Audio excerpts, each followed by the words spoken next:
Monday morning quarterback, Denard Robinson. Denard Robinson, shoelaces flopping in the wind, goes all the way to the end zone. Touchdown, Michigan. On the Big 1050 WTKA. And welcome, folks, to another edition of the Monday morning quarterback here on the Big 1050 WTKA. Online at the Big1050.com. We got Lace in the house, Denard Robinson. It is Michigan, Ohio State week. Love this week. This is the best week of the college football season. Lace, how you doing, man? I'm feeling great, man. Can't complain, man. I mean, we got a good dub this weekend. Cool showed up. Our quarterback looked like he was playing the rhythm. His footwork looked great this week. I mean, he had a couple of things, but it looked like we're taking the right steps for this game, for the game. Folks, the Monday morning quarterback is brought to you by our friends at Golden Limousine. All across the country, Michigan rides on Golden, and you can too, from Detroit to Ann Arbor and beyond. Join the teams, businesses, and communities that trust Golden for safe, professional transportation. Visit goldenlimo.com to book your ride now. Michigan football rides on Golden. You can too.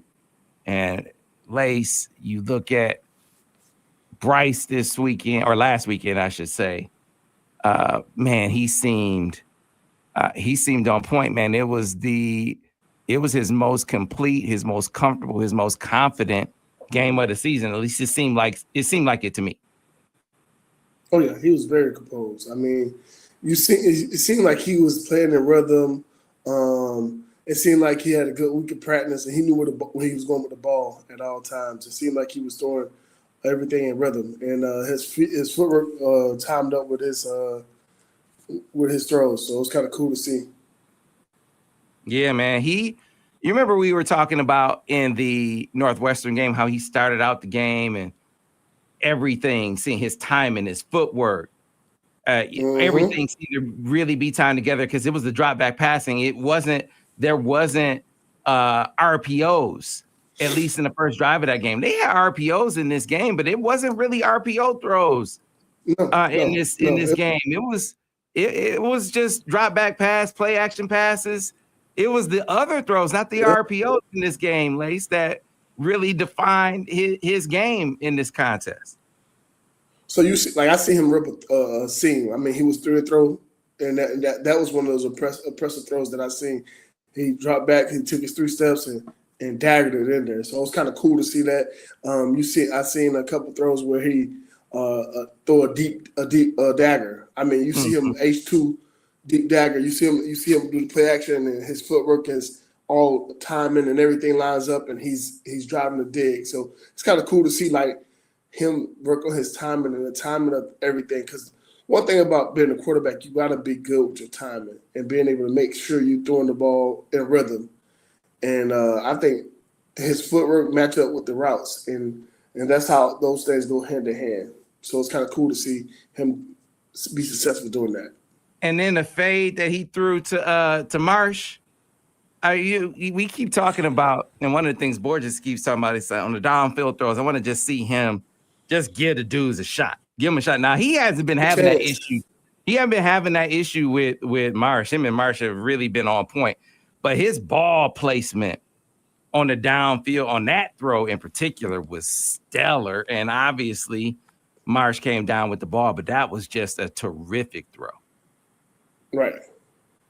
And I mean, you see that, and you're like, man.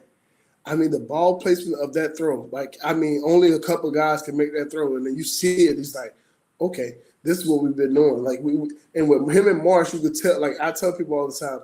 Those guys came in together. So those guys were doing extra reps. You know, when they got a chance to, they're taking these plays, they're taking their time and throwing the ball with each other. He's throwing with him probably when they first got together. So he's like, all right, come on, let's go get some routes. And you can tell that chemistry is there. So it's now it's about keep building that chemistry with Marsh. Yeah, man. And one of the key moments of the game to me was the ball that almost got intercepted. It just got away from him. You know, Right. It just got away from him. It wasn't like it was a bad read or anything, but he bounced right back from that, Lace. Like it was it wasn't like it was an interception, but still, you could see how a ball that was nearly intercepted could have gotten in his head, but it didn't. He got back into his mode and went right back to doing his thing. Yeah, like I'm gonna rip it. I trust what I'm doing. I trust the process. I think, and it's kind of cool to see like a guy like him bounce back from a week like last week. He threw a couple interceptions. He could easily went in and jump and not throw the ball, but it seemed like coach was like, all right, we trust you. Let's go be who you're supposed to be. And it showed in this game because he started throwing with rhythm. He started being on time with the guys. He started when he came off the play action, he looked like he was in rhythm with his feet in the route concept. So it's kind of cool to see him have that confidence again. And once that mistake happened, you gotta get back on the horse and let's start riding. One thing I always learned. I'm a big dirt bike four-wheeler rider. So, and I rode bikes my whole life. So one thing my dad always told me was if you fall, get back on there. And so that fear leaves you because you have that, the ability to do that. So with him, you can see that he's getting back on it. He has no fear about getting back on it, and let's make it happen. So it's kind of cool to see that. Yeah, man. And so you also wanted to see him. He was hitting the tight ends. They were very involved in this game, but you wanted to see him develop some chemistry, get Donovan McCulley in this game.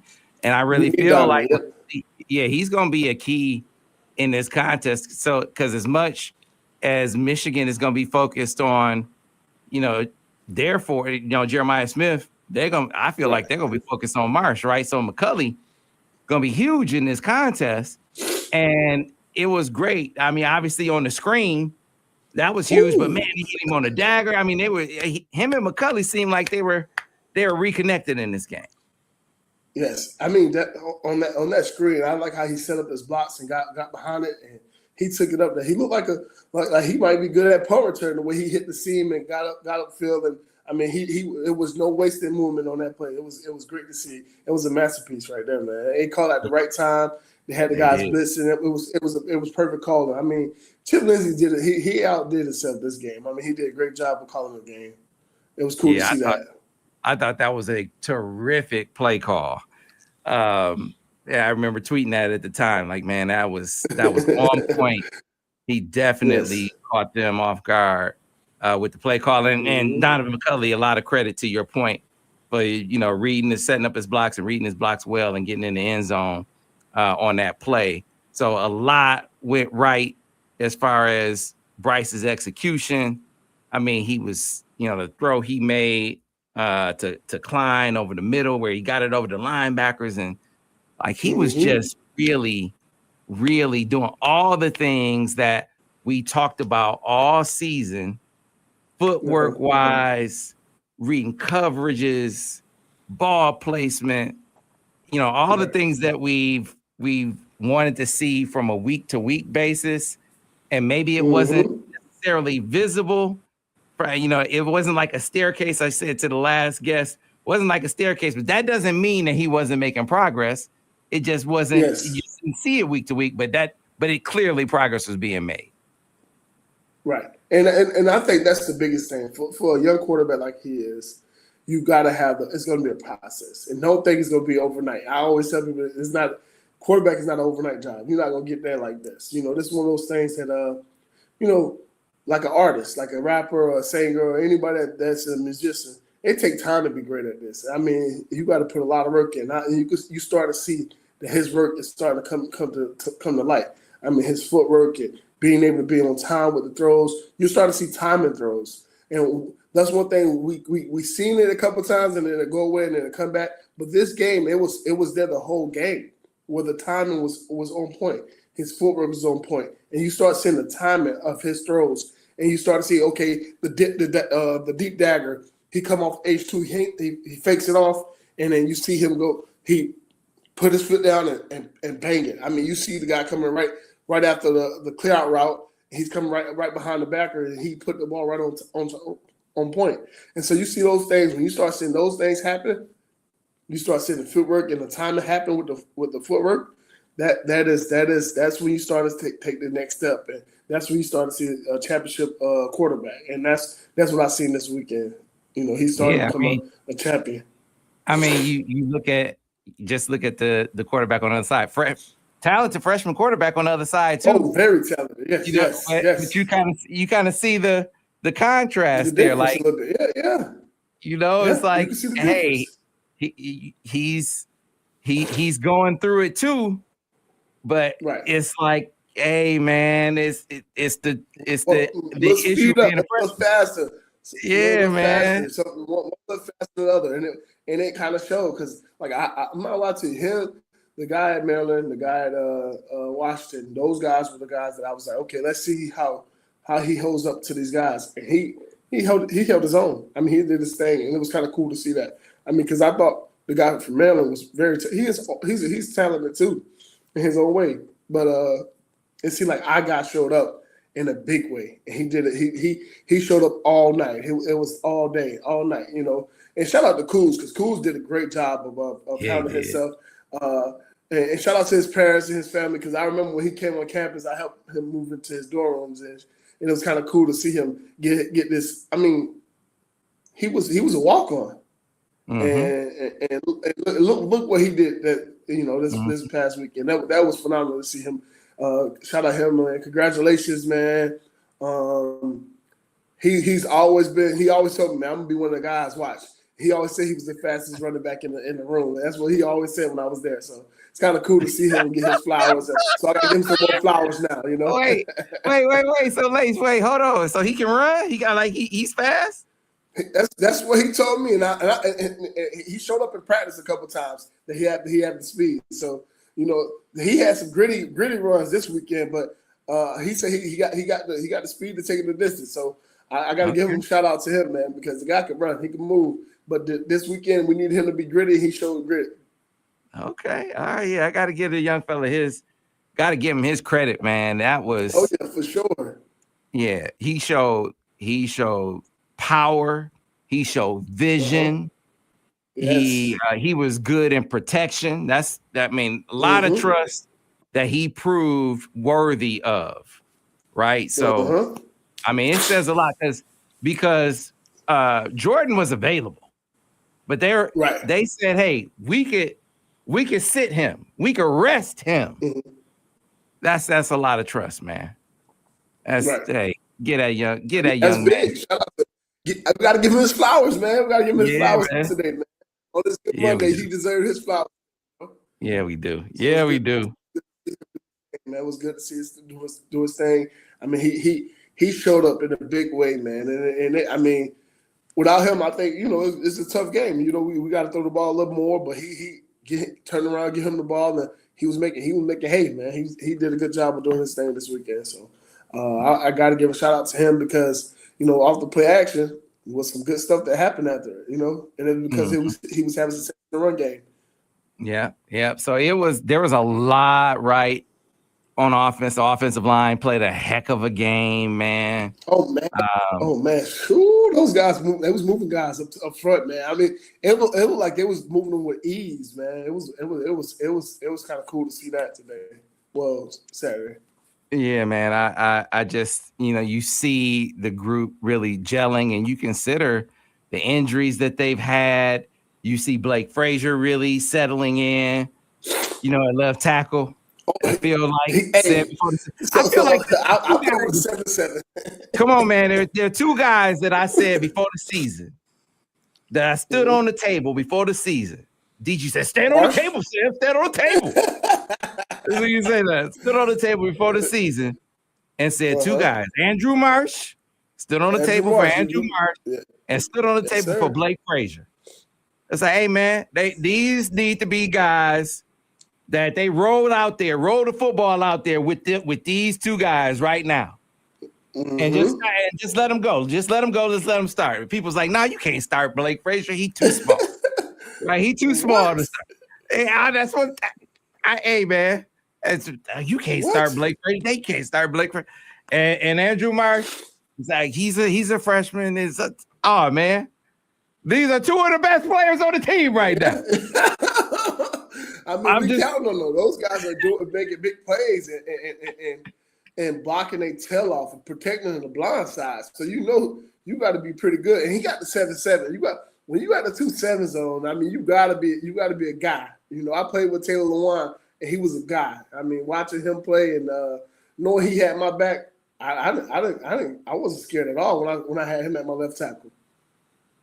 And so I think Frazier's one of those guys too. Frazier's one of those guys that he got that grit to him. He got the Michigan. His dad was a Michigan man, and he's becoming a Michigan man. I love to see it. I mean, this guy's taking the steps in the right direction. I mean, and he's holding his own. He's doing his thing. So I'm excited. I'm excited for this weekend. I mean, it's a big game this week. I mean, it's the game this week. So, whew. Yeah, man. Yeah, Lace. Hey, this is all the setup, Lace, because we getting into Ohio State. We getting some Ohio State stories from Denard Robinson. Getting your thoughts on the Buckeyes for sure. That is absolutely coming. But there's some interesting dynamics in this contest because we've seen over the last few years, people really doubt Michigan's chances in this game. Last year, especially when Ohio State supposedly had the best college team of all time, and right. of course, Michigan went into the game limping. What were they heading in that game? 5, 6. Were they 6-5? 6-5. 6-5 heading into the game. Yeah. And they didn't have a chance in hell. Walk-on quarterback. No passing game. Going down to Columbus. And I remember saying distinctly, there is a path. They have a path to victory. The path is a narrow one. But the narrow path to victory is you play a fourth quarter game. You drag this game out. You play them in a phone booth. You get them to the fourth quarter, and you put the pressure on Ryan Day. You make him sweat. You make him have to coach a fourth quarter game. And you say, it's a boxing, it's a slug fest.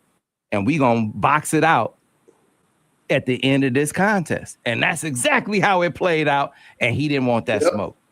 He didn't want that smoke, Denard. You just take it, and get into the yard, get into the last round, and let's see where it lies. Let's see where these, let's start laying on you a little bit. Let's start throwing these big punches because that's what they did. I feel like the whole game they was pounding them. Are you gonna stand there? Are you gonna stick? People always say you have a plan until you get punched in the mouth, and I think that's what happened last year. It was like, we got a plan. We're gonna punch them in the mouth, and they couldn't hold it. They couldn't stick with those. Look at those guys up in the front. Look at KG, Mason Graham. Those dudes were stuff in the middle. I mean, they came and played.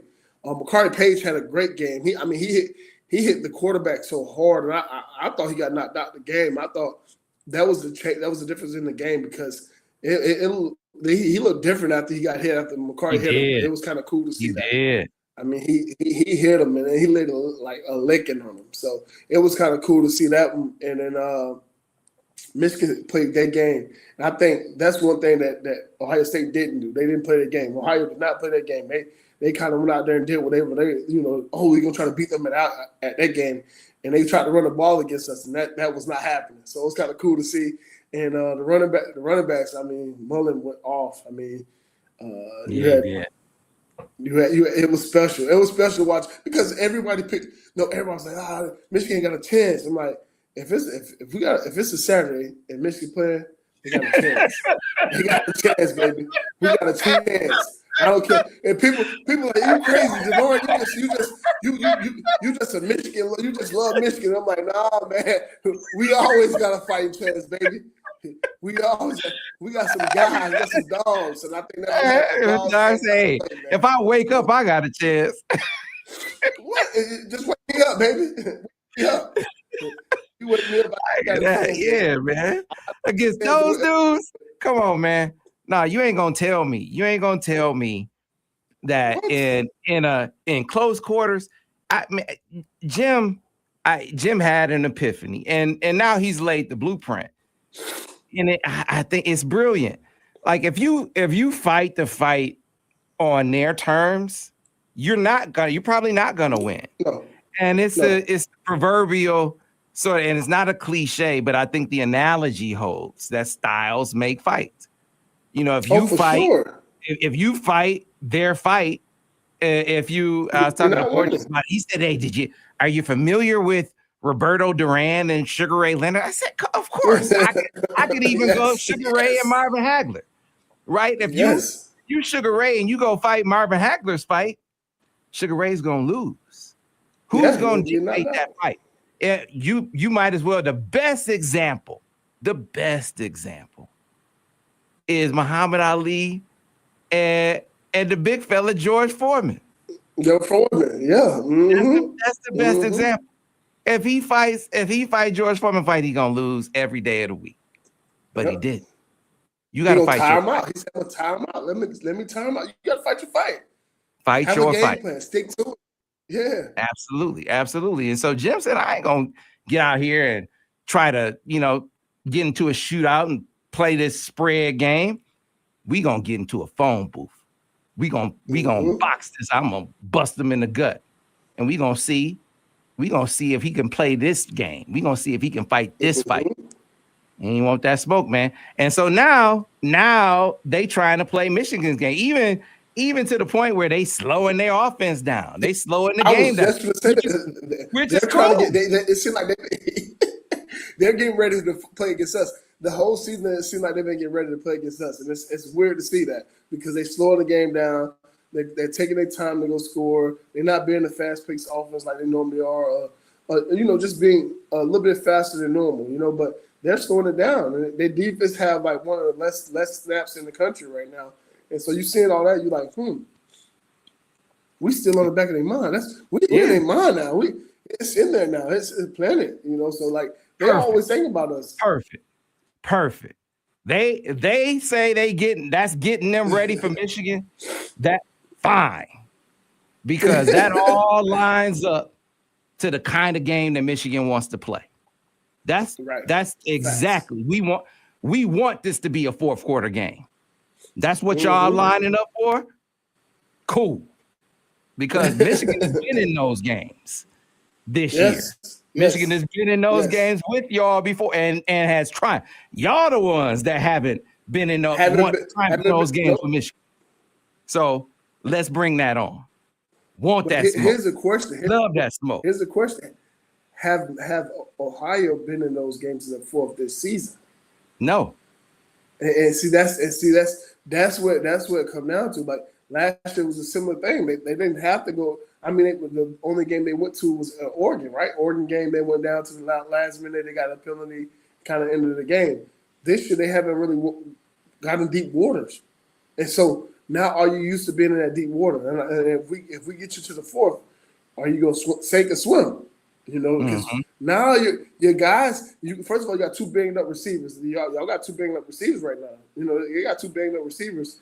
And they're limping into this game, and we're limping into this game with Jordan Marshall, obviously. But Jordan could have won last week. Yeah, Texas. Their guys didn't go. Texas was close. Yeah, but Texas scored. It was 14-0 until Texas scored with a few minutes to go in the game to make it close. That's right. Yeah. So the Texas game, and that was the first game of the season, and they was kind of handling Texas the whole game. Texas, they couldn't score in the first half. It was very slow game, and Texas could not. They couldn't score. They couldn't put the ball in the end zone. They'd get down in the red zone and couldn't score. So, I mean, they haven't been in deep waters. So that's what I'm thinking about. Like, have they been in deep waters? And have they played the whole four quarters? Like, if you think about it, if you haven't played all 4 quarters all season, your endurance got to be hasn't been tested. So you think about that. Mm-hmm.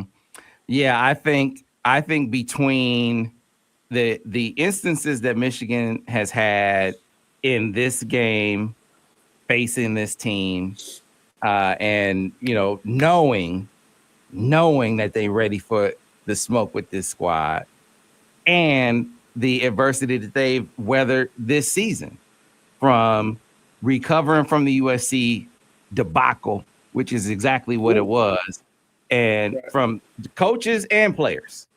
Coaches got outcoached, players got outplayed, and you got to come out of that game and decide what kind of team are we gonna be.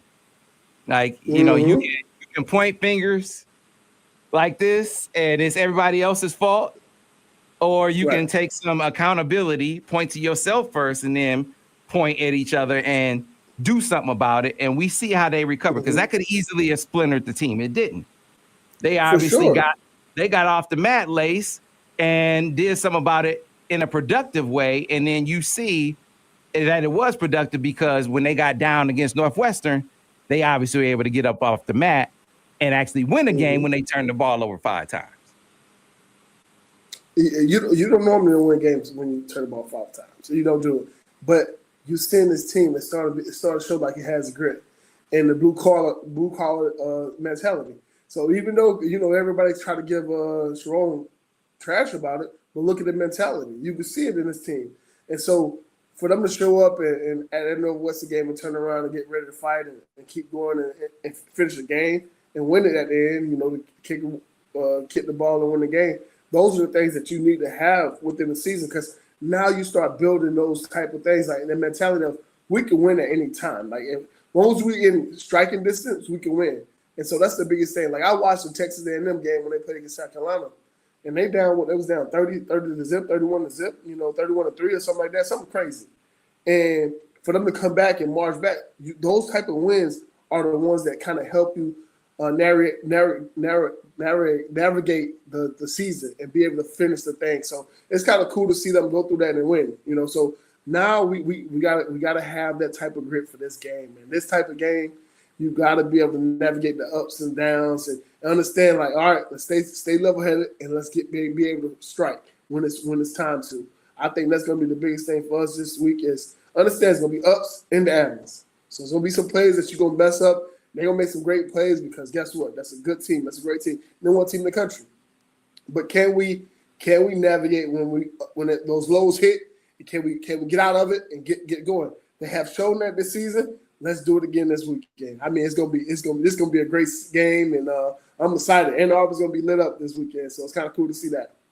All right, we got to get to a break.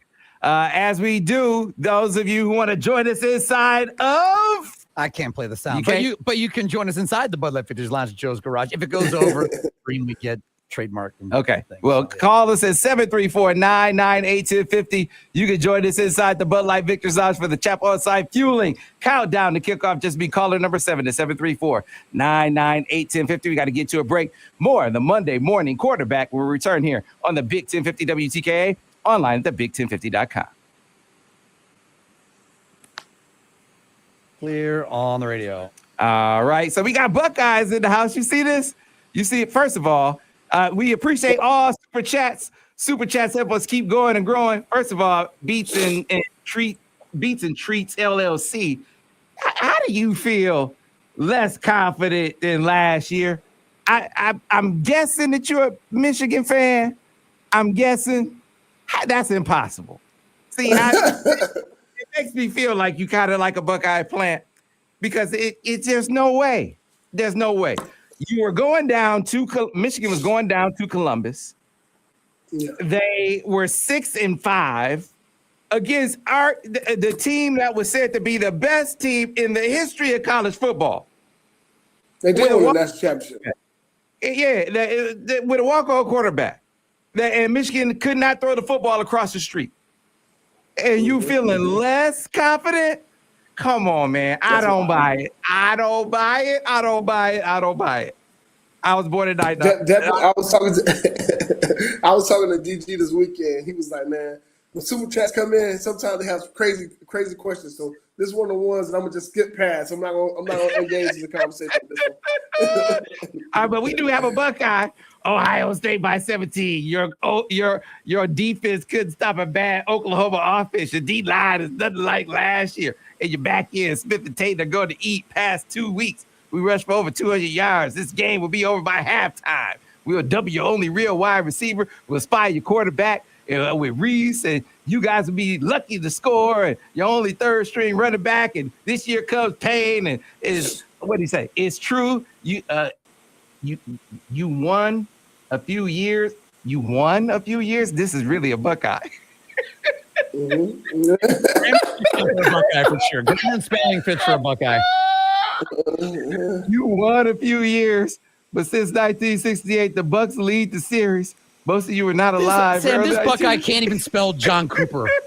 No Buckeye fan admits that John Cooper existed. I'm sure that this Buckeye can't either.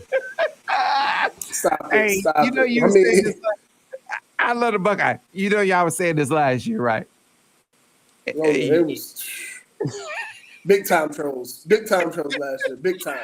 I appreciate you showing up to. I've never showed up to a Buckeye chat, but I appreciate you coming, trying to bring the smoke after losing 4 years in a row, especially after last year, getting beat down by a Michigan team with no offense. Like Had no offense. problem. Had no reason to be in the game with them last year. No reason. It shouldn't have been a game last year. It shouldn't have. I mean, you guys won a national championship. Let's understand. Like, you guys won a national championship, but guess what? It's a little stain. It's a little stain on your shirt. You know. I still wait for my championship shirt. I want my national championship shirt. Michigan played a role. All the time. Yeah, Michigan is featured prominently on it. Come on, man. It's perfect. It's perfect. It's no blemish, no stain on there or anything. Nothing on there. I mean, I'm pretty sure when you wear your shirt, there's no stains on there at all. Just FYI. FYI, no stains on that one. I love the Buckeyes. I love the Buckeyes. I love it. That's a great fact from our wide tribe. Our wide tribe with the great facts. We got to throw another super chat on there.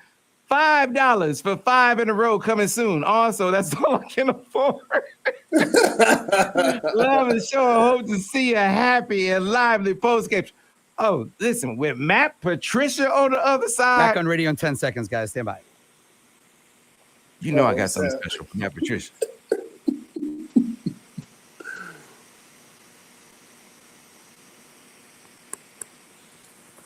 Monday morning quarterback Denard Robinson. Denard Robinson, shoelaces flopping in the wind, goes all the way to the end zone. Touchdown, Michigan. On the Big 1050 WTKA. And we are back, folks, here on the Michigan Insider on the Big 1050 WTKA. Online at the Big1050.com. I'm just laughing at the Buckeye said, yeah, y'all won a few. And he said one with O-N-E. Y'all won a few. That's just a number, guy. That's just a number. That one, that's the number they're looking for. They're one win over Michigan this decade. Yeah, I love the Buckeyes. Folks. Yeah, you gotta love the Buckeyes. I gotta get these reads in. First, the Monday morning quarterback. The Monday morning quarterback is brought to you by our friends at Golden Limousine. Excellence on the road begins with Golden Limousine International. From charter buses for big events to executive travel across the Midwest, we deliver safety, reliability, and sophistication. Discover the possibilities at goldenlimo.com. Book right now with our friends at Golden Limo. The super chatters have been getting all over the Buckeyes because it's like, wait a minute. If Michigan has no chance. They had a chance last year with no offense. Mark said, and he said, and with a middle school OC, and Michigan still won. A middle school OC, Jesus Christ. With a middle school OC. Hey, man, I can't. I'm just putting up what they say. Putting up what they say. Another super chatter. This is going to be a question that comes up. If you have questions for Lace, we'll get to them in the overtime for those of you who are with us on YouTube, Facebook, and Twitter. But I wanted to get this one to you right now, Lace. Desmond Ingram on YouTube says, Lace, how much does Bryce being a freshman play into this game, do you think?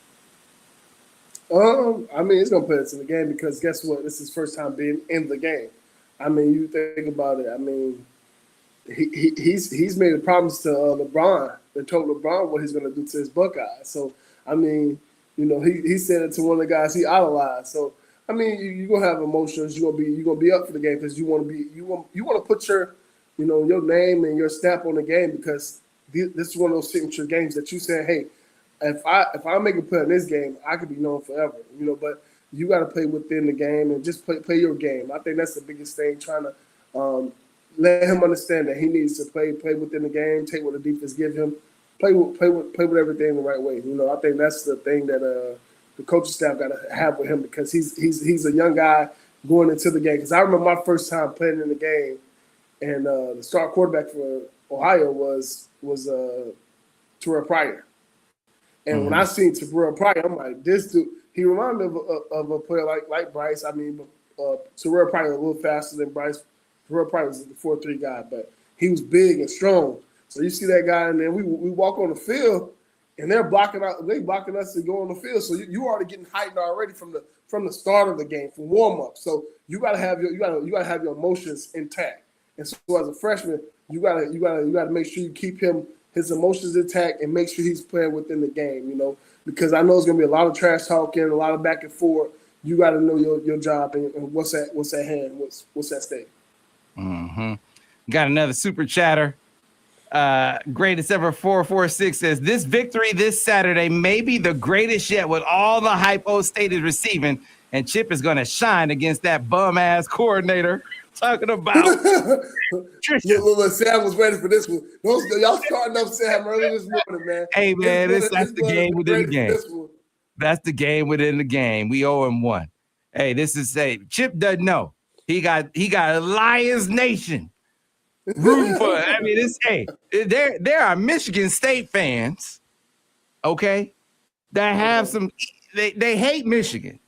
They hate Michigan, but quietly they say they want them to take a piece out of Matt Patricia's ass. Just come on, man. Come on, just get Matt Patricia. Because man, the worst coach in the history of Detroit Lions, and that's hard to beat, because the Lions have had some down times. To be the worst in the history of the Detroit Lions, I mean, that's real bad, Lace. Real bad, Lace. Come on, man. So is that bad? So is that bad? You don't have no feelings for him at all. It's all hate. No. You got to be putrid. I understand his only success. He's a latcher. He's a leech. Like, his only success has been jumping on things that have already been successful. Like, how hard is that? Like, you haven't ever been the reason things are successful. You only jump on things that are already good. Like, how hard is that? Hey, that's not skillful. Hold on. I don't take talent. We got some. I remember what Coach said. Coach said something about third base or somebody Ryan Dace starting on third base or something like that. That's what you said. That's what kind of guy he is. Third base. That's what kind of guy he is, man. That's what kind of guy he is. He said it about Ryan Day, and now you said it about Matt Patricia.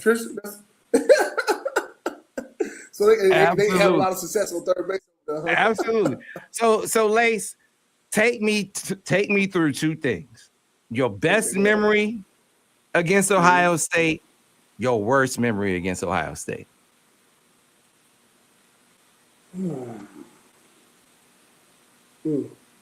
Well, it got to be the dub in 2011. That's the only one we hadn't beat them since I was in middle school. I think that was the time that we hadn't beat them since middle school.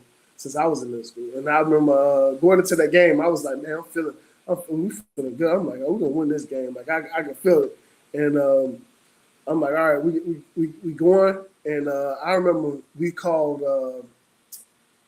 quarterback power. It was a power with the read, and it was 16.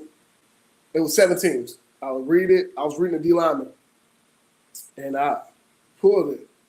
And it's me and Shazier one-on-one. I think it's Shazier. Me and him one-on-one in the hole, and I made a miss. I was cheesing from ear to ear the whole time. After I made a miss, I said, it's touchdown. I'm going for 6. And once I made a miss and I kept going, I was like, yeah, I'm going for 6. The whole time I was running, I was cheesing. And if you ever see a picture of me, it was that game, and you can see my mouthpiece clear as day. I'm just cheesing the whole time, because it was one of those plays like I wanted to be a part of this rivalry. I want to put my stamp on this rivalry. And so that was one of those plays that I made a miss, and I kind of got out, And I was like, nobody's catching me. I mean, my mouthpiece, you can see my mouthpiece the whole time I was freezing. And and I was just going, I was like, yeah, this is it. Oh, let's touch that. I got this one. And so that was one of the moments that I was like, that was one of my favorite moments. My worst moment was my senior year. We played down there, and I was trying to do too much. I had made Shazier miss, but I made a miss, but he got his helmet on the ball, and I fumbled the ball, and that was one of the ones that I was kind of disappointed about. That was tough. It was tough. And then here's the crazy one. DG.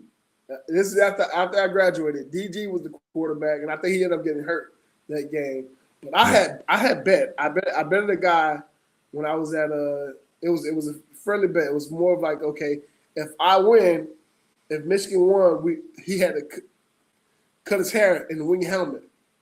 So he had to, because he graduated from Ohio State. He was equipment manager at the Jaguars, and I was like, hey, if Michigan win, you got to cut your hair in the wing helmet. If Michigan lose, I had to cut one of my locks. So Devin got hurt at the end of the game. Instead of going into overtime, kicking a field goal, they went for 2, and we came short. I think he threw the ball to Giglio and it came short. And so I had to cut a lock because of that reason, man. You still owe me a lot for this day, man, because we supposed to win the game. Hey, you know what? And him and Borges, I mean, Borges to this day, he's like, man, I should have just called the sprint option. I should have called the speed option because Devin's foot was broke.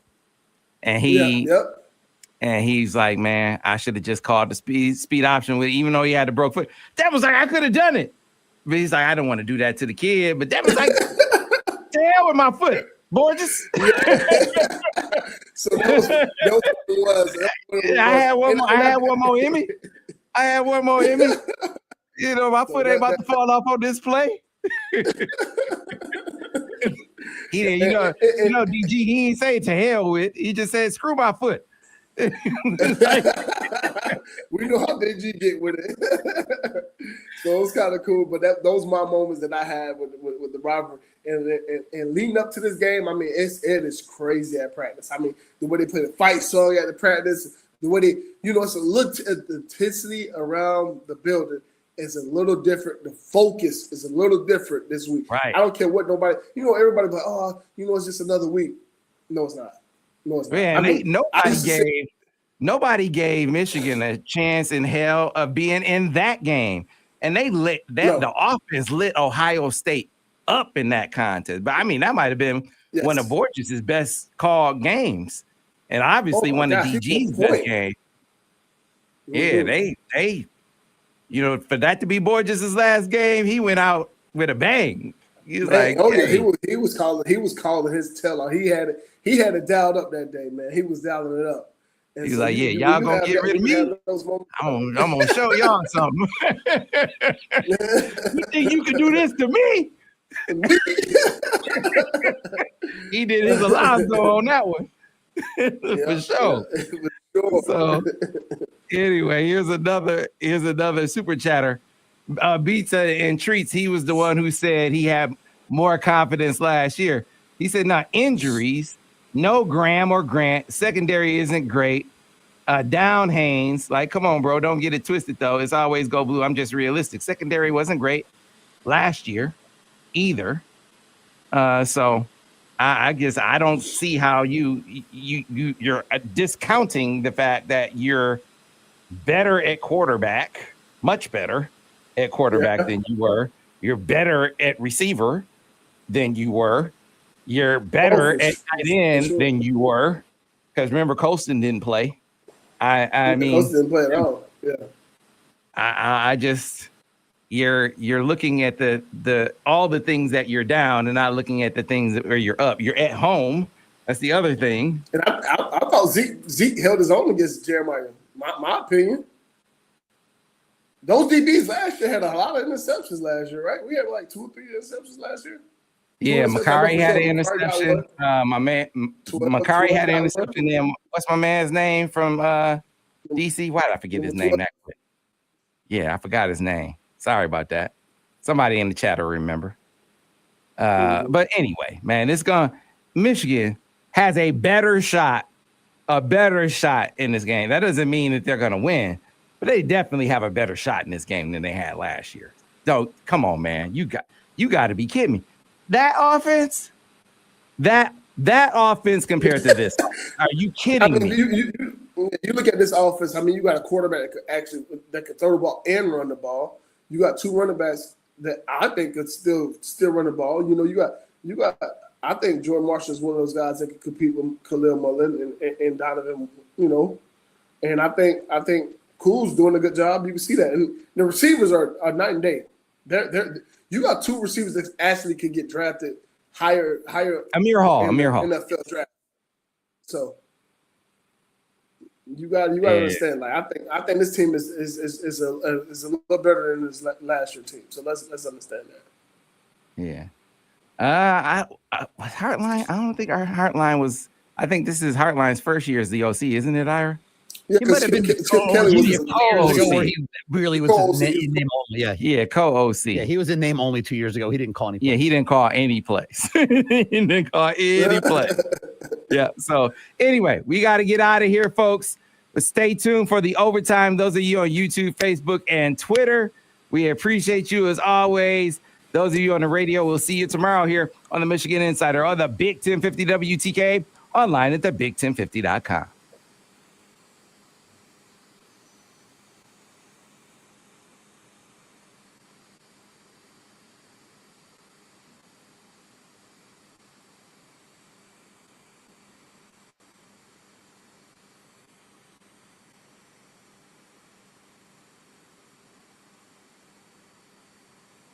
All right, clear on the radio. All right. If you have questions for Lace, now's the time to get them in. If you have questions for Lace, now is the time to get them in. We have Buckeyes in the chat.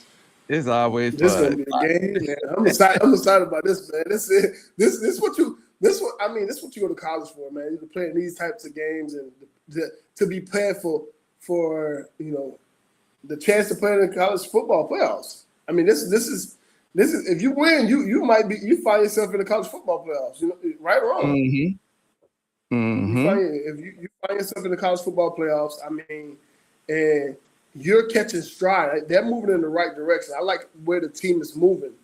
I think they're moving in the right direction. So I think this is a great chance for him to do, for us to do something special. So what was Chad Henne record as a freshman? Do you remember that? In 2004, I know they lost to O State. They lost to Notre Dame. Mm-hmm. And then I know they lost to Texas. So he was a 3-loss as a freshman. I believe so.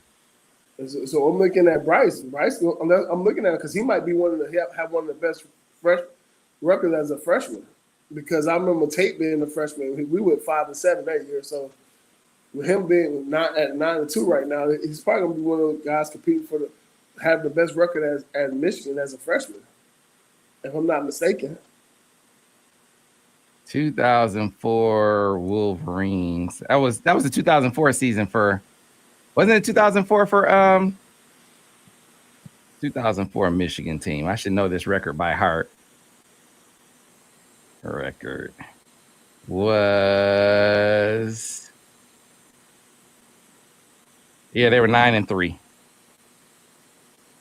They were 9-3, 7-1 in the Big Ten. They lost at Ohio State. They lost to Texas and Notre Dame. So those are their 3 losses. Mm-hmm. Yeah. I mean, that's pretty good. He's on track to be right there with Chad Henne. And I thought Chad Henne was probably one of the top quarterbacks to ever play at Michigan. Man. I always give Chad Henne his flowers, man. I played with him at Jacksonville. And so to see him being able to sling it still when I got to the league, I was like, man, Chad, you're special, man. And I've seen all the records that he holds at Michigan, the passing yards and things like that. So it's kind of cool to see what Bryce is doing right now, man. So keep going, young fella. Keep doing what you're doing.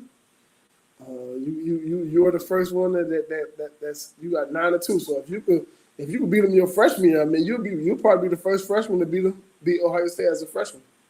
Oh man, that would be And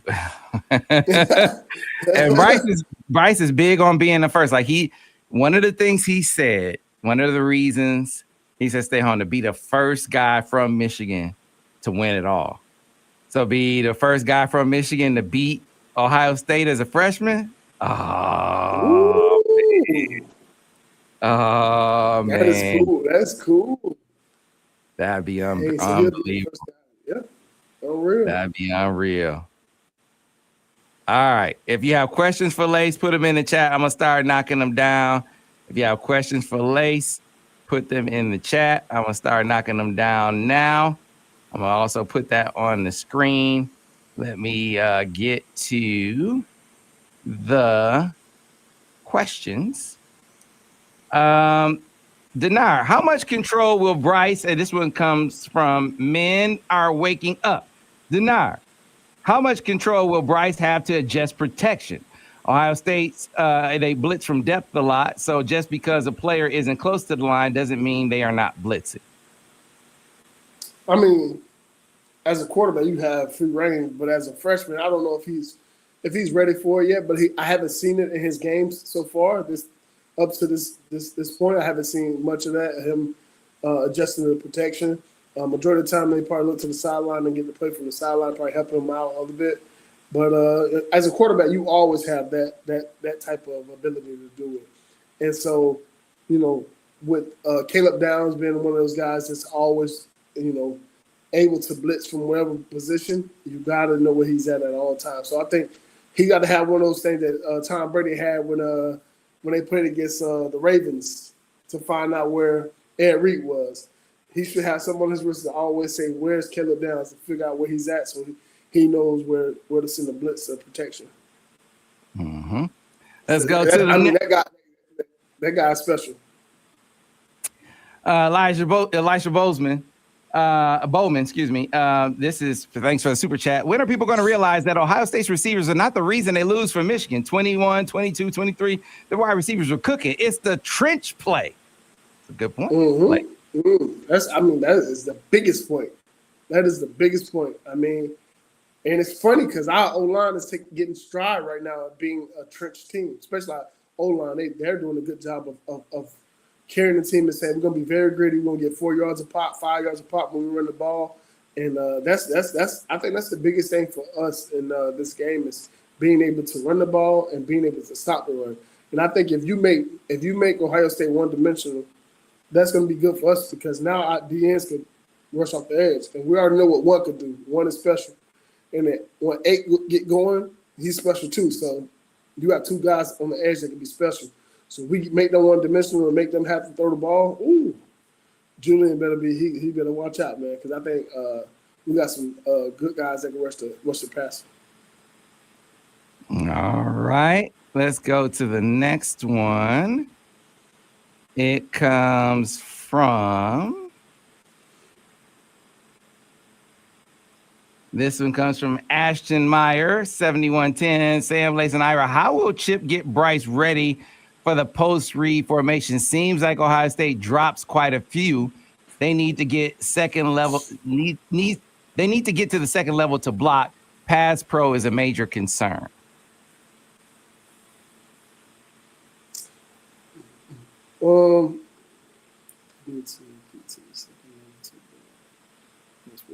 I think what's going to happen. I think what's going to be our best friend against Ohio State is going to be the play action.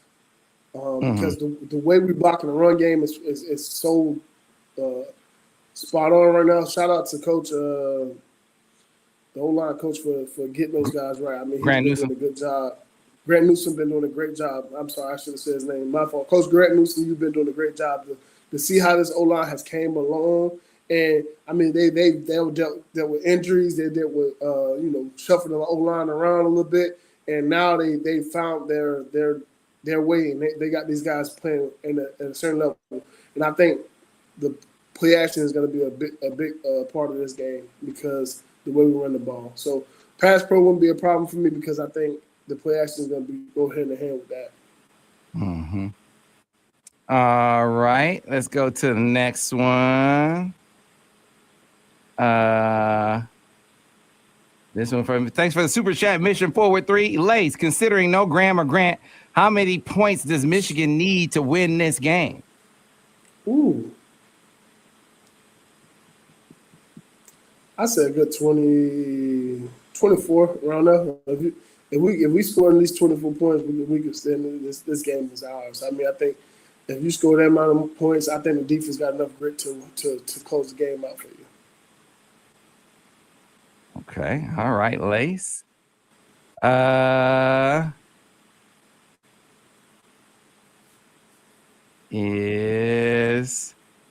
This is a good one from MU6993. Says a factor a lot of you aren't thinking about is how cold, windy, and possibly snowy it'll be. That's a point. We wanted it to be windy. We wanted windy. We wanted it windy. We don't have to run it, but we wanted it to be as gritty as could be. I want to be gritty. I want to be snowing. I want to be cold. I want Julian is he's from California. He's a California kid. I want to see how he react in this cold weather. How he's going to throw the ball and how he's going to be able to take a hit in this cold weather. Because guess what? He hasn't really been hit in the cold weather like that before. So let's see how he feel getting off a hard ground, and he got D Moore hitting him, or somebody like that hitting him on a couple of plays. So I want to see how gritty he is. I want to see if he's gritty enough to take these extra hits and what it takes to win the rivalry. Yeah, man. Like, you got to have the grit to win that rivalry. Yeah, that's right. Cali guy playing. What did you say the forecast is, Ira? What did you say the forecast is? Right around 30 degrees with a chance of snow. Ooh. Yeah, man. That's different. Last time we seen the California quarterback, I don't think he won. His name was CJ Stroud. And his first time. CJ Stroud. Yeah, man. Let's see how he handles it. How he handles the cold, the snow, the wind, and then hitting them out on top of it. That's right. Trust me, I'm a Florida kid and played at Michigan, and when I start getting hit in that game, and they get later in the season, it's November, you start getting. It's hard to get up off the ground a little bit, but then you got to be a kind of gritty kid to be able to get back off the ground and say, hey, I'm gonna go ahead and make this play. I'm gonna make this throw. Think about it. Somebody coming right up down the pipe and they're gonna hit you. You know they're gonna hit you, and you gotta throw the ball. Can you get back up and make another throw like that and get hit again like that? That's gonna be a factor in this game. And if you're not used to getting hit in the cold, you gotta learn how to get used to that. I was used to getting hit in the heat, and it's 100 degrees, 90 degrees outside. But then when I went up to Michigan, I gotta get used to getting hit in 20-degree weather, 15-degree weather, and the wind is howling. And you going 3 and out, you had 2 3 and outs and 3 3 and outs, and how you gonna react? Are you just gonna put on? Like I watched when we played against Ohio, and we was playing. I think CJ was the quarterback, and I could tell the way he was getting under the jacket all the time and not trying to rile the guys up, getting to the bench and being on the bench where it's warm. So when you start saying that, it's like, yeah, he's not gritty. I don't think he want to be here today. It's too cold. He don't want to be here. And when you start saying those things, it's easy to take the fight out of them. I think that's the biggest thing. So watching that, you gotta be. I watch all that when it comes down to being a part of this game. You gotta have some type of grit to you, and you gotta who's gonna have the most grit. And you watched last year, that team was Michigan team was very scrappy last year, very scrappy, and it was very gritty, and that's how they won that game. It's all about grit. And won. Who wanted it more? All right. Let's get to the next one. Ira, did you say? I didn't hear if you said snow. Is snow in the forecast? There's a chance for snow. A chance for snow. 55%. They're saying accumulation maybe an inch. Okay. Yeah, that'd be so fit. Oh man, I hope it's some snow. Oh, I hope it's some snow. Man, please let it be some snow. Man. This one is from Lama Bryant, 9758. Lace is a celebrated Michigan former alumni, overall great guy. What can you tell the suck guys in the chat right now so they won't jump off a bridge after the Wolverines smack them down on Saturday? Hey, so the one thing I would say to them, y'all still gonna make the playoffs. You guys still make the playoffs. We just might get in there, and guess what? You might have to see us again. That's the problem. You might have to see us again. That will be the problem for y'all. You have to see us again. But you guys are gonna make the playoffs. You know, you guys are the one team in the country, so you guys are gonna make the playoff. But do you guys want us to make the playoffs and have to see us again? Ooh, it's gonna be scary sight. All So right. if we win this game, you have to see. We're gonna make the playoffs, and you guys gonna have to see us again. All right. Here's another super chat. I don't know how to say Jacob Distal, I think. Smell roasted buck nuts and dressing in the air. Appreciate the super chat. Throw that in there. Amen. Amen, brother. Let's get to this one. Got your other account blocked. I wonder what you said to get blocked, Gabriel Shirk. He said you come on other account blocked. It's a focal point, not moving in the ranks after Northwestern hurt us. Are we left out with a close win to Ohio? I said that, listen, there is zero chance a Michigan that beats Ohio State will not be in the play. Michigan is getting in the playoff if they beat Ohio State. Yeah, it's not even close. The money is too big. It may not be fair. I understand that somebody higher in the rankings might get screwed in this equation down the line. I'm not saying that might not happen. I'm saying that forces greater than I will make sure Michigan gets in there if they beat Ohio State. I think even if it's a close loss, you know, No. If they lose, they're out. You don't think so? No, there's no way that they make it in if they're out. A 3-loss Michigan team doesn't get in there. If they win, I don't care what the magnitude of the victory is, they're in there. But if they lose, they're out. There's no chance. There's no way? No way. No way. No way. There's no way. It can't happen. No way. Can't happen. Can't happen with a loss. Yeah. Can't happen. Yeah, we gotta give it dub. Because then we go 7-2 in the Big Ten. No way. No way, Lace. No way a 3-loss team is getting in. Lace, this one Stumble on the Go says, Lace, if you were the QB coaching Bryce for the game, how do you prep him on the moment while keeping his swagger up and help him overcome potential mistakes he could make? He plays best when he's up. Well, everybody play better when they're up. I think that's the biggest thing. When you up, it's easier for you to play loose and play free. But one thing I would tell him that, hey, preparation. You gotta prep. Whatever we gotta be in the film. I'm talking about all day. I mean, I'm pretty sure they've been watching. Like, one thing I always did was always watch their film. Like every week they had a game, I watch their film. I think that's one of the things is keep watching their film and watch their routines, what they're doing different from the beginning of the season to now. What they doing, what they like to do. What formation do we have? When we know what formation that we know what coverage they're going to show. So if we do 3-by-1, I know they're going to show a certain coverage every time, or they're playing this coverage 50% of the time, and we're in 3-by-1. Those are the things that I'm going to watch, the details of that, and I'm gonna watch what they do with Caleb. I'm going to watch all the things. So we gotta get our preparation to the T this week. So now your swagger could be that swagger. So you can have that mentality. I know anything they throw at me is not going to be something I did not see. And if they do, okay, that's a new wrinkle that we can learn on the fly. But I want to be able to watch film that nothing they throw at us it won't be something I didn't see the whole season, because I'm going to watch so much film that I'm going to be prepared. And so my swagger going to be out the roof because of the preparation I put in. I think that's the biggest thing for a quarterback. You got to start having that preparation and understanding to be ready for this type of game. You got to understand, like, okay, nothing's going to be foreign to me. When I see it, I'm like, okay, I know what it was, coach. I seen him move this way. I seen the safety top him and rotate down. I seen Caleb Downs come down in the box and get ready to blitz.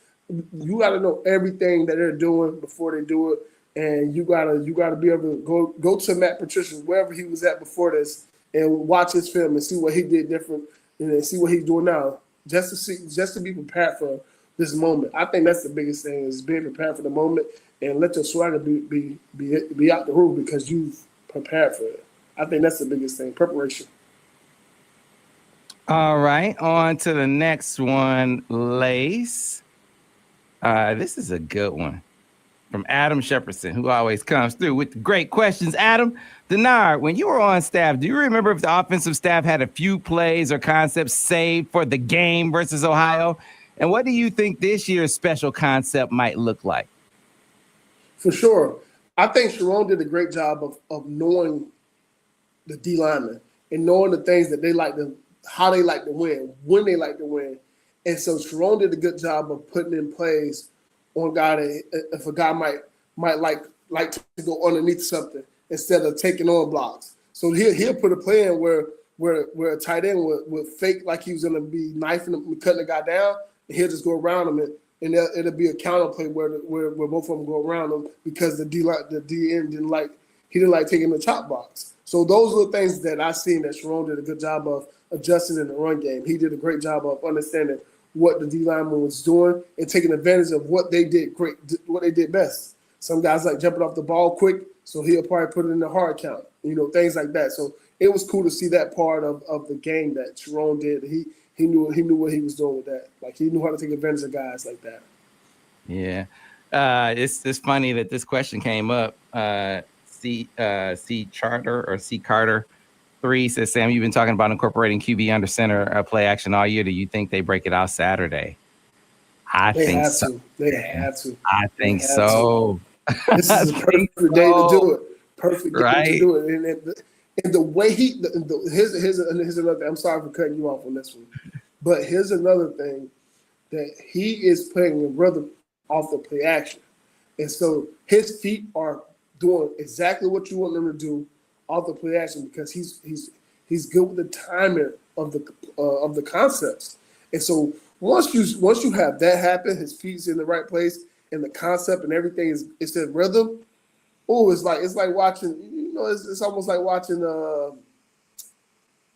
a great movie and you know what's gonna happen. You know what's gonna happen because you will watch it like 10 times already. But it's your favorite movie, so you enjoy the scene again and everything. That's happening. So it's kind of cool to see that this kid is starting to get his feet right. So yeah, and it'll make their other stuff that they run under center just look better, work better. Like their naked game is just it just doesn't work. It doesn't work from pistol. Right. If they run some nakeds from under center, watch it hit. Watch it hit. Just to mark my word. For sure. I've never coached a game. If they run a naked from pistol, it will be a positive play. I'm just book it, write it down, mark it down. You said naked under center. Yeah, naked under center. I mean, naked from under center. Yes. It will hit. Mm-hmm. For sure. I'm with you on this. We've been saying it all year. So if they start doing it this week, it's gonna be perfect. It's gonna be perfect. I mean, because guess what? Caleb like making plays in the backfield. He like being a part of the rough fits, and he's one of those guys that's special. Like he reminded me of Mikey Sennestill. He can make plays from the safety position, the nickel position. Just put him in position, he's gonna make something happen. And the play action is one of those things that can play with his eyes. I think that's gonna be the factor that help us out the play action because it's gonna mess with the guy's eyes. Yeah. This question from YouTube: any chance Rod Moore plays this week? No. If Rod Moore was going to play, you would have seen him at least this week. There's no way you come back and the first game you come back is Ohio State. Ooh, that's ooh. And Rod Moore he's one of those, but he do a good job of leading these guys and helping these guys understand. So shout out to him, man. I talk to him. That's my guy, man. Rod, you know what's up? It's love. Get healthy, get back, get ready again. Keep doing what you're doing, man. Because I mean, a lot of those guys look up to him and they listen to this dude. He's like another coach on the football field, And when he's on the sideline, he's another coach on the sideline. So keep doing what you're doing, Rod. Keep being that leader. Keep being that brother Right. that everybody needs, man. Yeah, I think he does a good job. I think he does a good job of staying present, just because. And he talked about that last year when he wasn't in the game. He learned how to be there for the team, and so you see him be involved, be there for his guys. That's a leader. That's a leader. That's big, a Michigan man. guy. That's big. Yeah. He's a Michigan man. Like, he's a Michigan man, man. Like, through and through. Even though he's from Ohio, he's a Michigan man. Yeah. And you know this is a game. Like, it kills it. I know he itches to get in there. I mean, he called game 1, 2 years ago. So he made some plays. Look, I suppose if he could give him 10 plays, but that's a hell of a thing to try to do. That would be a hell of a thing to try to do, to not play any for like 6 weeks and then to come back and try to play in Ohio State. I just no. Yeah, it wouldn't make sense. It wouldn't make sense. Denard, do you think cold weather and potential snow and rain advantages Michigan or Ohio State? Not sure if Michigan will need to score more given the defensive advantage for Ohio State, but do you think the cold weather gives Michigan an advantage in this game? Oh, for sure. All day. I feel like we're more the gritty team. And so if it rains or snow, I think that plays in our favor of us being able to run the ball and do what we do. I think about the last 5 years, we've been a great team running the ball, and I think that's the biggest thing right there in itself. This one from Jackson Cooperwasser.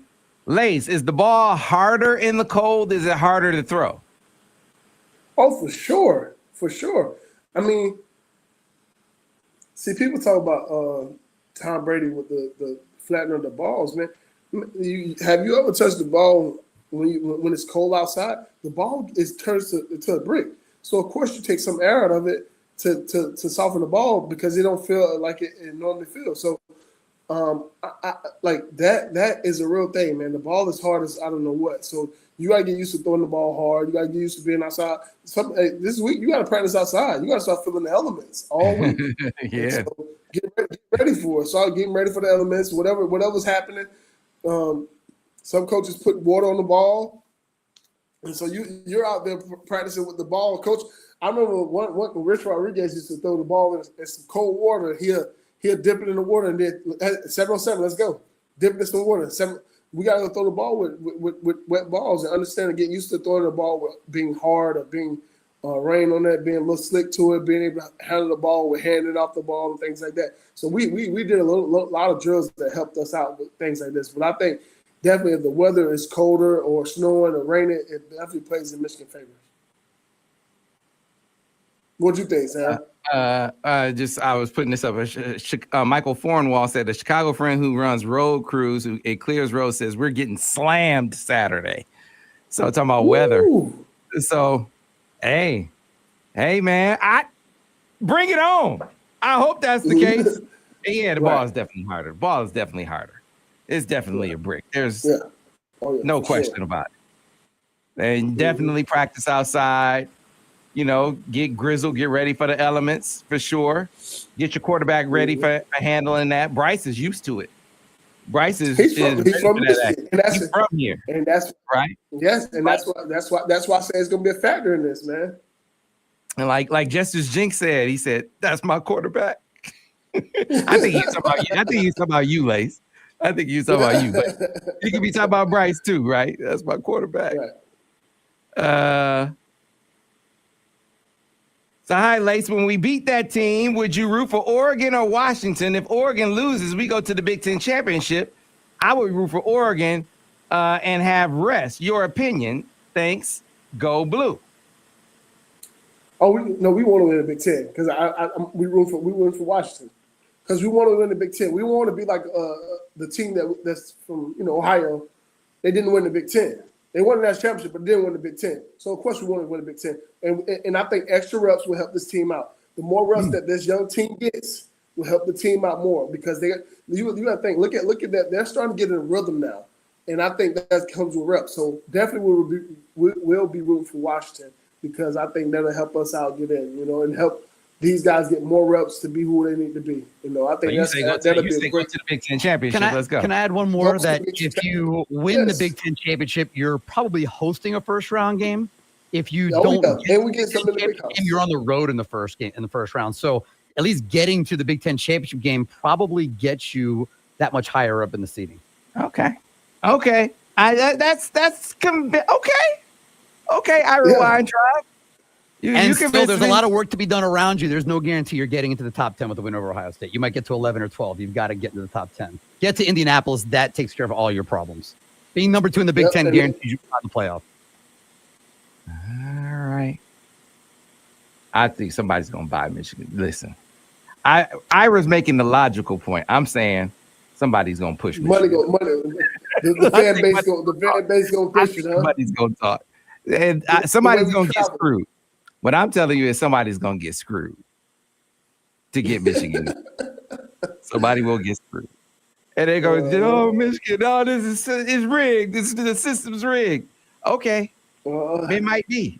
It is. Ben from Florida, all the Florida State fans they were so mad when we had to play against Alabama. They were so mad. So I understand. So Ben from Florida, the Florida State fans talk trash to me all the time about it. Too much money. On to the next question for you, Lace. It comes from. Here it is. Lace. Last year when Michigan won the game with only 62 yards passing and 172 yards running, what passing and rushing stats win this game? How many turnovers does Michigan need to get? If they just win the turnover battle, I think that's the biggest thing. It could be one turnover. They just need to win the turnover battle. That's the biggest thing for me. Don't turn the ball over. I think that's the biggest thing for Michigan. Don't turn the ball over. That'd be perfect. Just win the turnover battle. If it's just one, we just need to win the turnover battle. That's all we need. We don't turn the ball out at all. I think that's the biggest thing that happened that year. They didn't turn the ball over. That wasn't a factor. So that was the biggest thing. Last year, they had 2 or 3 turnovers. I know they won a turnover battle, but I know they had the 2. They had the 2 interceptions. Amir Hall and Makari Page. But they didn't turn the ball over at all, right? They did. He threw the interception at the goal line. I know. Oh yeah, he did. Yeah. That was a tough one. But they won the turnover battle. I think that's the biggest thing. Just winning the turnover battle. Let me make sure I get some of the stats right for that, because from the last year game. Because I think they won a turnover battle. If they win the turnover battle this year and don't turn the ball over at all, or if they just win the turnover battle, that's the biggest thing for us to win this game. Win the turnover battle, run the ball. I think if we run the ball well, like we have been doing, 200 yards passing, 200 yards rushing, 180 yards rushing, you can win this game. And if we stop their run, I don't think their running game is as good as ours. I think that's the biggest thing. I think our run game is a little better than theirs. What would you say, Sam? Yeah, I do. I think Michigan's run game is better. Their pass game is obviously a lot better, and it boosts their run game. Their run game is not nearly as good as it was last year, but it's been improving. You know what's better for them? What also helps their run game? Their tight ends are a lot better than they were. Their tight ends are a much bigger factor in their pass game. It aids their running game. I mean, to me, the big difference in their offense is their tight ends. Their tight ends are a threat, major threat. So, time for a few more for Lace. I think it was even on the turnover battle last year because we threw 2 interceptions. They threw 2 interceptions. Yeah, I remember the one at the goal line. I can't remember the other one. It was even. Yeah, I can't remember the other one. But see, our interceptions was on their end of the who's the neighbor red zone. Once we got the interception, we had 2 interceptions. We had 1 interception in their red zone. 12 caught the interception in their red zone. So that was a good factor for us to score because he almost scored a touchdown. We got the ball on like the 2-yard line, I want to say. Yeah, that's tough. That's tough, man. He had that one, man, and he had him open.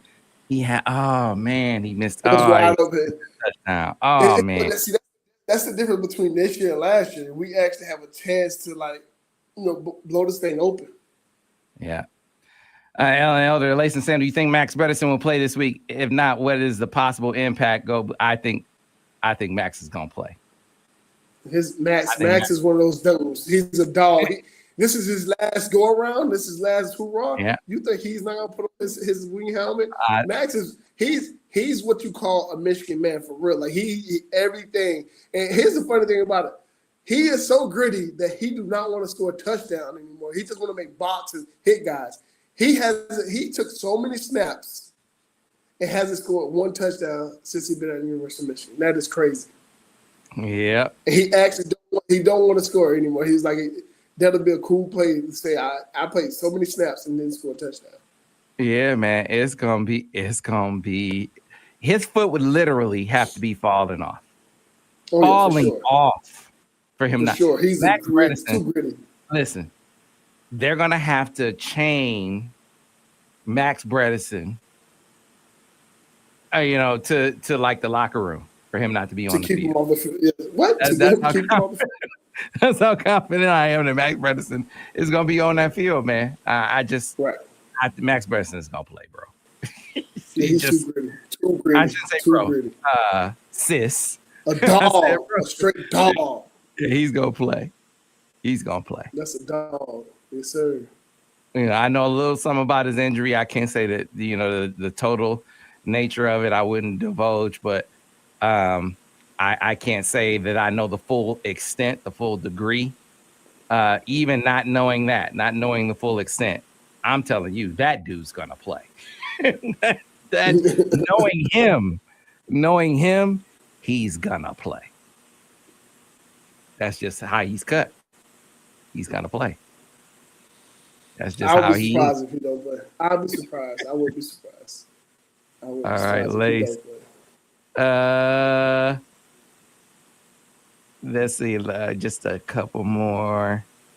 Do you think the D-line, Ashton Meyer says, Sam, Lace, Ira, do you think the D-line will have success against Ohio State's offensive line?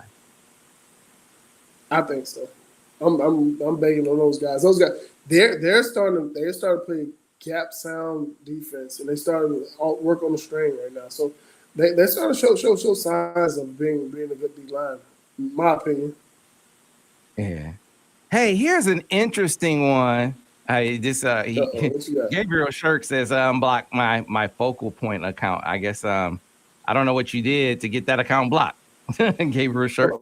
We got that up there. So Beats and Treats LLC, will Zabata show up to this weekend? He's been unreliable. It's been an unbelievable turn from last year to this year. I don't know that I've seen a bigger sort of turn in performance or drop in performance. But an interesting note last week in Northwestern and Maryland, the misses. Ira, wasn't the miss in the Northwestern game from the right hash?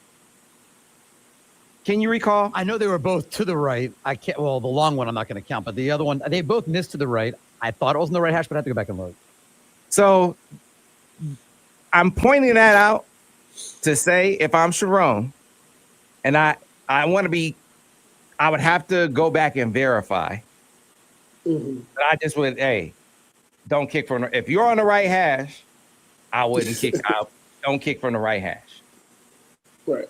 If it's on the right hash, then I'm going for it. Anything from the middle or from the no, I think he was on the left hash. I think he was on the left hash and they missed right. He was on the left hash and they missed right. And the last game was a left hash missed right. Yeah, I think the Northwestern game was left hash and missed right. I think both games the left hash and missed right. If I'm on the left hash, I'm going for it. So something about that left hash, I'm just guesstimating, speculating, deducing, just trying to give myself the best odds here. I'm staying away from that left hash. And I would go back and analyze his misses to see how many of them came from the left hash and seeing if there's a common thread or common theme there. And certainly the last couple of weeks, it would seem that that was the case. And stay away from that. And I would definitely factor that into my thought process as far as Zavada was concerned. You said if the game come down to the end of it, you got to put the ball in the middle of the field or the right hash. 100%. 100%. 100%. I'm thinking middle of the field or right hash. Yes. Right. Mm-hmm. Okay. Because I thought he did a good job. He won the game for us against Washington. So. Dude, and he was money last year. He was winning games left and right. Yeah. Yeah. I mean, well, I shouldn't say left and right, but the games that they won, you felt like he was the reason. All of them, yeah. The Ohio State game, right? Like, dude, he was making them like crazy last year. So anyway, Lace, we need to cut this. We are coming up on the 90-minute mark. So give me your keys to the game on our way out of here. Keys to the game is let the O-line be the O-line. Let them dictate the trenches. I mean, let the trenches run this game, because I think that's where this game is won, and let those guys be the guys that win the game for us. I think the run game, let Jordan Marshall beat on Ohio State because he's from Ohio. Let him that grit. Let him be that guy. Let Kuz get in there and get in the rhythm. Play action. I think that's gonna be big. Can we limit the big plays from Ohio State? Can we weather the storm? Because they're gonna make big plays. They got two good receivers, got two first rounders at receiver. Can we limit those plays like we did last year? And special teams, just be special. Don't try to as a punt returner, kick returner, just make the plays that come to you. Play within the game. I think the special team is gonna be a factor in this. I just watched them last week. They was playing Rutgers. They tried to do a fake. They tried to throw the ball. They did a throwback. The ball went over to the guy's head. He threw the ball to Peoples. Brandon Ennis threw the ball. They tried to do like a return and catch the ball and throw it back. So you got to be ready for all of that stuff this week. I mean, nothing's out the window because everybody's trying to win this game. So if you got all the trick plays, JB, bring them out. The special team coach for Michigan, JB, if you got some trick plays, let's bring them out this week. Already see some good stuff. Tip, keep calling the plays how you've been calling them. I'm excited for this game, man. This is big, man. I think it's gonna be a good game. I think our keys is to let the trenches dictate the game, and Bryce, just limit Bryce and make the plays that come the defense give you. The defense win in the trenches and limit the big plays. I think that's the three keys for this week. Is limit the big plays. The trenches guys be the trenches guys. Let the line dictate the whole game. And special teams, be special. Mm-hmm. Yeah, man. What if they get a return all year? Special teams have let them down. What if they get a return in the game? Wouldn't that be something? That'd that's what I'm saying. Unbelievable. You've been waiting for one of them, right? Yeah, because that would be a place for Marsh to really show. Because I have a feeling that their game plan is going to be, we got to take Marsh out the game. Mm-hmm. I think that'll be their game plan. Maybe even more so than the run. I think that'll be, we got to limit this guy because they put up the graphic in the contest. He's been the Big Ten's leading receiver. Might even be the nation's leading receiver. I can't remember if it was the nation's Big Ten, but since the beginning of October. Okay, Big Ten's leading receiver since the beginning of October. He's been on fire. Yes, since he started. You've been banging on the table all year. Come on, bro. Only one banging on the table more than me. Only one banging on the table for Andrew more than me has been Eleanor Marsh's mama. That's the only one. She's the only one been banging harder than me. So Eleanor, I got your back. But it's great to see how he's doing, but they're gonna be all over him. So But they came. I mean, he's gonna have some green grass. Yeah, he had a nice return in the Maryland game. So, the big time players have had some great returns against Ohio State. I'm just trust me. One of the guys was the reason I came to Michigan. Yes, sir. Yes, sir. So, Lace, brother, have a happy Thanksgiving, you and yours, my man. Same to you, man. Yeah, looking forward to breaking down this game next week. And so I'll see you then. To the rest of all of you, be sure to stick with us. We got a lot coming. We got the breakdowns with Al and Vance. They've been looking at Ohio State film. Of course, we'll talk the Maryland breakdown, but we'll get into it. Al and Vance. We still have of course, the deal with Wheat and with Daniel on Dropping Dimes. So we'll talk Ohio State there. And then, of course, we get into the game on Saturday. Cannot wait. So thanks a lot for watching another Monday Morning Quarterback. We'll see you tomorrow on the Michigan Insider. Thanks a lot.